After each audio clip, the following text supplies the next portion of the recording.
ಆತ್ಮೀಯ ಸ್ನೇಹಿತರೆ ನಮಸ್ಕಾರ. ಗೆಳೆಯರೆ, ಇಷ್ಟು ದಿನ ಸೈಲೆಂಟ್ ಆಗಿದ್ದಂತಹ ಡಿ ಕೆ ಶಿವಕುಮಾರ್ ಈಗ ಅಚ್ಚರಿಯ ಹೊಸ ದಾಳವನ್ನು ಉರುಳಿಸಿದ್ದಾರೆ. ಡಿ ಕೆ ಶಿವಕುಮಾರ್ ಇಟ್ಟಂತಹ ಈ ಬಿಗ್ ಸ್ಟೆಪ್ನಿಂದಾಗಿ ಸಿದ್ದರಾಮಯ್ಯ ಬಣದ ನಾಯಕರು ಅಕ್ಷರಶಃ ಶಾಕ್ ಆಗಿದ್ದಾರೆ. ಸಿಎಂ ಕುರ್ಚಿಯ ಕನಸನ್ನು ಕಾಣ್ತಾ ಇದ್ದಂತಹ ಸಿದ್ದರಾಮಯ್ಯ ಬಣದ ಪ್ರಮುಖ ನಾಯಕರು ಡಿ ಕೆ ಶಿವಕುಮಾರ್ ಇಟ್ಟಂತಹ ಈ ಹೊಸ ಹೆಜ್ಜೆಯಿಂದಾಗಿ ಅಕ್ಷರಶಃ ಕಂಗಾಲಾಗಿದ್ದಾರೆ. ಹಾಗಾದರೆ ಡಿ ಕೆ ಶಿವಕುಮಾರ್ ಇಟ್ಟಂತಹ ಆ ಹೊಸ ಹೆಜ್ಜೆ ಏನು? ಡಿ ಕೆ ಶಿವಕುಮಾರ್ ಇಟ್ಟಂತಹ ಈ ಹೊಸ ಹೆಜ್ಜೆಯಿಂದ ಸಿಎಂ ಸಿದ್ದರಾಮಯ್ಯ ಅವರು ಕೂಡ ಸಿಎಂ ಚೇರ್ನ ಆಸೆಯನ್ನು ಬಿಡಬೇಕಾಗುವಂತಹ ಪರಿಸ್ಥಿತಿ ಬಂದರೂ ಬರಬಹುದು. ಹಾಗಾದರೆ ಡಿ ಕೆ ಶಿ ಉರುಳಿಸಿರುವಂತಹ ಹೊಸ ದಾಳದಿಂದ ಕಾಂಗ್ರೆಸ್ನಲ್ಲಿ ದೊಡ್ಡ ರೀತಿಯಾದಂತಹ ಅಲೆ ಏಳುವಂತಹ ಎಲ್ಲ ಸಾಧ್ಯತೆಗಳಿವೆ. ಇದು ಸರ್ಕಾರದ ಮೇಲೆಯೂ ಕೂಡ ಎಫೆಕ್ಟ್ ಆಗುತ್ತೆ. ಹಾಗಾದರೆ ಗೆಳೆಯರೆ, ಡಿ ಕೆ ಶಿವಕುಮಾರ್ ಈಗ ಮಾಡೋಕೆ ಹೊರಟಿರೋದು ಏನು ಅನ್ನೋದರ ಒಂದಷ್ಟು ಮಾಹಿತಿಯನ್ನು ನೋಡ್ತಾ ಹೋಗೋಣ. ಗೆಳೆಯರೆ, ಡಿ ಕೆ ಶಿವಕುಮಾರ್ ಈ ಹೆಜ್ಜೆಯನ್ನು ಬಹಳ ದಿನಗಳಿಂದ ಯೋಚಿಸಿ ನಿಧಾನವಾಗಿ ಸಿದ್ದರಾಮಯ್ಯ ಬಣದ ನಾಯಕರಿಗೆ ಚೆಕ್ಮೇಟ್ ಅನ್ನು ಕೊಟ್ಟಿದ್ದಾರೆ. ಸದ್ಯ ಸಿಎಂ ಸಿದ್ದರಾಮಯ್ಯ ಅವರ ಪರಿಸ್ಥಿತಿ ಯಾವ ತರಹ ಇದೆ ಅಂದರೆ, ಒಂದು ಮೂಡಾ ಹಗರಣದ ಟೆನ್ಷನ್ನಲ್ಲಿದ್ದಾರೆ. ಹೆಚ್ಚು ಕಡಿಮೆ ಈ ವಾರದ ಅಂತ್ಯದೊಳಗಾಗಿ ಮೂಡಾ ಹಗರಣದ ತೀರ್ಪು ಬರಬಹುದು. ಮೂಡಾ ಹಗರಣದ ತೀರ್ಪು ಬರೋವರೆಗೂ ಸಿಎಂ ಸಿದ್ದರಾಮಯ್ಯ ಒಂದು ರೀತಿಯಲ್ಲಿ ಟೆನ್ಷನ್ನಲ್ಲಿಯೇ ಕುದೀತಾ ಇದ್ದಾರೆ. ಇದರ ಜೊತೆಗೆ ಈಗ ಸಿದ್ದರಾಮಯ್ಯ ಅವರಿಗೆ ಹೊಸದಾಗಿರುವಂತಹ ಟೆನ್ಷನ್ ಶುರುವಾಗಿದೆ. ಅದು ಕೂಡ ಇನ್ನೊಂದು ಪ್ರಕರಣದಲ್ಲಿ ಸಿಎಂ ಸಿದ್ದರಾಮಯ್ಯ ಅವರ ವಿರುದ್ಧ ಪ್ರಾಸಿಕ್ಯೂಷನ್ಗೆ ಕೊಡಬಹುದಾದಂತಹ ಎಲ್ಲ ಸಾಧ್ಯತೆಗಳಿವೆ. ಈ ಒಂದು ಪ್ರಕರಣದಲ್ಲಿ ಏನಾದರೂ ಸಿಎಂ ಸಿದ್ದರಾಮಯ್ಯ ಅವರ ವಿರುದ್ಧ ಪ್ರಾಸಿಕ್ಯೂಷನ್ ಕೊಟ್ಟರೆ ಕೋರ್ಟ್ಗೆ ಹೋಗುವಂತಹ ಯಾವ ಪ್ರಮೇಯವೂ ಬರೋದಿಲ್ಲ. ಈಗ ಮೂಡಾ ಹಗರಣದಲ್ಲಿ ಯಾವ ರೀತಿಯಾಗಿದೆ ಅಂದರೆ, ಮೂಡಾ ಹಗರಣದ ತನಿಖೆ ಆಗಿಲ್ಲ, ಮೂಡಾ ಹಗರಣದಲ್ಲಿ ಯಾವುದೇ ರೀತಿಯಾದಂತಹ ಹಗರಣ ಆಗಿಲ್ಲ, ಅದರ ಜೊತೆಗೆ ತನಿಖೆ ಆಗಿಲ್ಲ ಮತ್ತು ಯಾವುದೇ ರೀತಿಯಾಗಿರುವಂತಹ ತನಿಖಾ ಸಂಸ್ಥೆಗಳು ಇದರಿಂದ ರಾಜ್ಯಪಾಲರಿಗೆ ದೂರು ಸಲ್ಲಿಸಿಲ್ಲ ಅನ್ನೋ ಒಂದೇ ಒಂದು ಪಾಯಿಂಟ್ ಈಗ ಸಿದ್ದರಾಮಯ್ಯ ಅವರನ್ನು ಕಾಪಾಡ್ತಾ ಇರೋದು.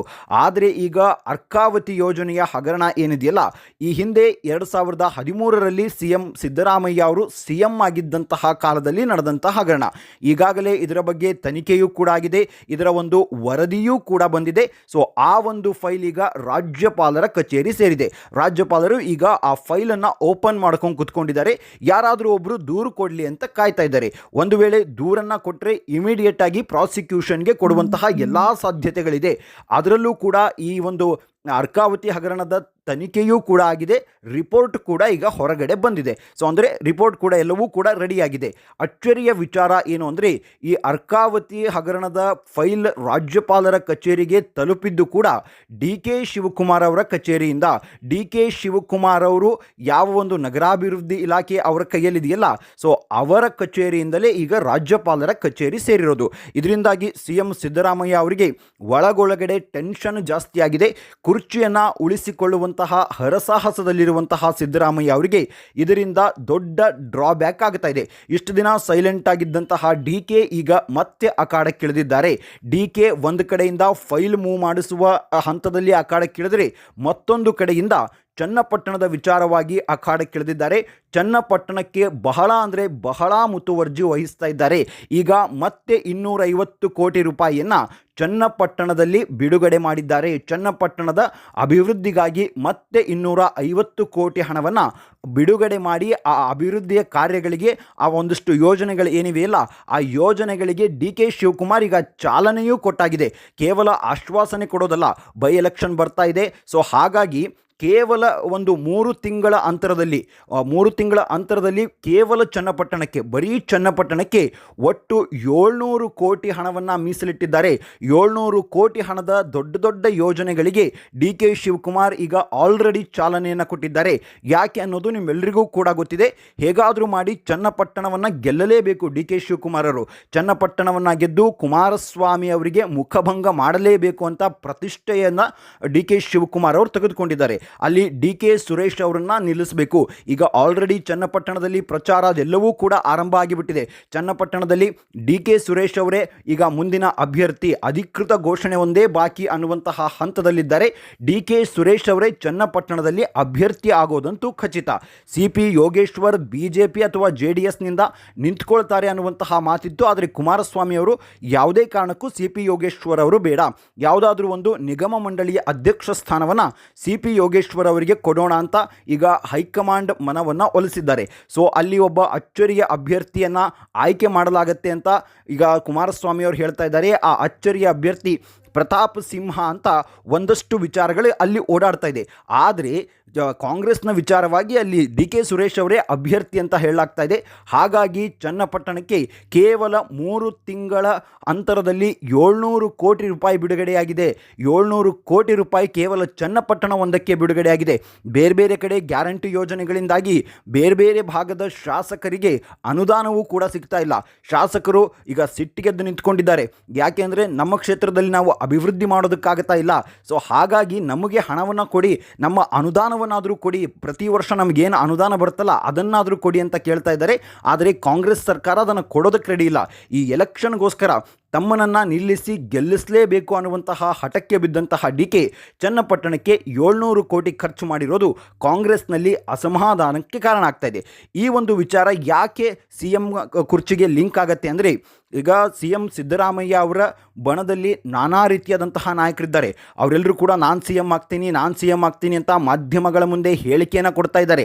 ಆದರೆ ಡಿ ಕೆ ಶಿವಕುಮಾರ್ ಯಾವುದೇ ರೀತಿಯಾದಂತಹ ಹೇಳಿಕೆಯನ್ನು ಕೊಡದೆ ಒಳಗೊಳಗೆ ತಾವು ಸಿ ಎಂ ಕುರ್ಚಿಗೆ ಯಾವ ರೀತಿಯಾಗಿ ಹತ್ತಿರ ಆಗಬೇಕಲ್ಲ ಆ ಎಲ್ಲ ಪ್ಲಾನನ್ನು ಮಾಡ್ತಾ ಇದ್ದಾರೆ.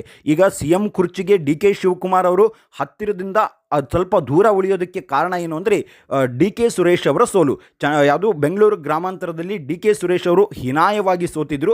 ಸೊ ಅದರಿಂದಾಗಿ ತಮ್ಮನನ್ನೇ ಗೆಲ್ಲಿಸ್ಕೊಂಡು ಬರೋದಕ್ಕೆ ಆಗಲಿಲ್ಲ ಅನ್ನುವಂತಹ ಒಂದು ಮಾತಿತ್ತು. ಅದರ ಜೊತೆಗೆ ಲೋಕಸಭಾ ಚುನಾವಣೆಯಲ್ಲಿ ಡಿ ಕೆ ಬೆಂಬಲಿತ ಅಭ್ಯರ್ಥಿಗಳೆಲ್ಲರೂ ಕೂಡ ಹೀನಾಯವಾಗಿ ಸೋತಿದ್ದಾರೆ. ಸೊ ಇದರಿಂದಾಗಿ ಕಾಂಗ್ರೆಸ್ ಹೈಕಮಾಂಡ್ಗೆ ಸಿದ್ದರಾಮಯ್ಯ ಅವರ ಮೇಲೆ ಮತ್ತು ಅಹಿಂದ ನಾಯಕರ ಮೇಲೆ ಒಲವು ಜಾಸ್ತಿ ಆಗೋದಕ್ಕೆ ಕಾರಣ ಆಯಿತು. ಆದರೆ ಚನ್ನಪಟ್ಟಣದಲ್ಲಿ ಗೆದ್ದು ಅದನ್ನು ಎಲ್ಲವನ್ನೂ ಕೂಡ ದೂರ ಮಾಡಿಕೊಳ್ಳುವಂತಹ ಯೋಚನೆಯಲ್ಲಿ ಡಿ ಕೆ ಶಿವಕುಮಾರ್ ಅವರಿದ್ದಾರೆ. ಅದರ ಜೊತೆಗೆ ಗೆಳೆಯರೆ, ಡಿ ಕೆ ಸುರೇಶ್ ಅವರೇನಾದರೂ ರಾಜ್ಯ ರಾಜಕಾರಣಕ್ಕೆ ಬಂದರೆ ಸರ್ಕಾರದ ಒಂದು ಭಾಗವೂ ಕೂಡ ಆಗ್ತಾರೆ. ಸರ್ಕಾರದ ಭಾಗವಾಗಿ ಡಿ ಕೆ ಸುರೇಶ್ ಅವರಿಗೆ ದೊಡ್ಡ ರೀತಿಯಾಗಿರುವಂತಹ ಬಲ ಸಿಕ್ಕಂಗಾಗುತ್ತೆ. ಸೊ ಎಲ್ಲ ಯೋಜನೆಗಳಿಗೂ ಕೂಡ ಡಿ ಕೆ ಸುರೇಶ್ ಅವರು ಡಿ ಕೆ ಶಿವಕುಮಾರ್ ಅವರ ಜೊತೆಗೆ ನಿಂತ್ಕೊಳ್ತಾರೆ. ಈ ಒಂದು ದೊಡ್ಡ ಯೋಜನೆ ಈಗ ಡಿ ಕೆ ಶಿವಕುಮಾರ್ ಅವರು ಹಾಕ್ಕೊಂಡಿದ್ದಾರೆ. ಇದರಿಂದಾಗಿ ಸಿದ್ದರಾಮಯ್ಯ ಬಣದ ನಾಯಕರು ಅಕ್ಷರಶಃ ಶಾಕ್ ಆಗಿದ್ದಾರೆ. ಯಾಕೆ ಅಂದರೆ ಈಗ ಆಲ್ರೆಡಿ ಚನ್ನಪಟ್ಟಣದಲ್ಲೆಲ್ಲವೂ ಕೂಡ ಇವರೇ ನಮ್ಮ ಮುಂದಿನ ಶಾಸಕರು ಅನ್ನುವಂತಹ ಒಂದು ಗುಮಾನಿ ಎದ್ದುಬಿಟ್ಟಿದೆ. ಯಾಕೆಂದರೆ ಅಷ್ಟು ಖರ್ಚು ಮಾಡ್ತಾ ಇದ್ದಾರೆ, ಅಲ್ಲಿ ಅಷ್ಟು ಅಭಿವೃದ್ಧಿ ಕಾರ್ಯಗಳು.